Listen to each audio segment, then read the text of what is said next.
시작부터 우리 역시 박 위원장 아주 저 공격을 좀 뜨겁게 하시는데. 네. 네. 제 느낌으로 봤을 때는 우선 이 전체적 사회 구조상 이번에 많은 변화가 있을 것 같은 게 이번 사고를 보면서 우리가 과연 저도 이제 어리긴 하지만은 저보다 더 어린 아이들한테 과연 어른들 말 잘 들어라 라는 형태의 말을 할 수 있게 되었는가. 그 부분에서 굉장히 우리 책임감이라는 측면에서 어른들이 약간 반성해야 될 부분이 있다고 생각하고요.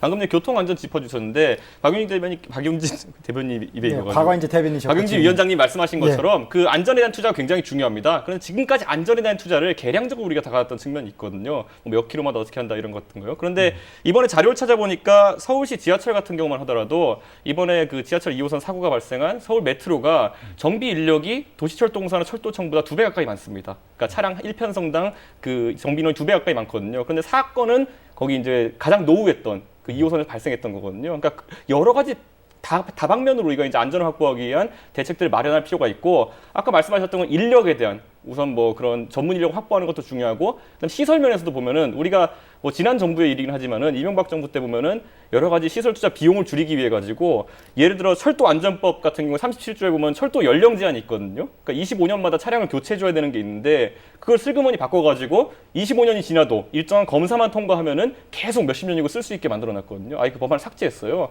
그런 것들이 어떻게 보면 지금까지 비즈니스 프렌들리나 약간 규제 완화라는 이름으로 지금까지 자행되어 왔던 것들인데, 이번 한번 전체 사회적으로 이제 공감대가 형성됐으니까 안전에 좀 더 비중을 두고 한번 그런 법안들을 정비해야 되지 않을까 하는 생각이 듭니다.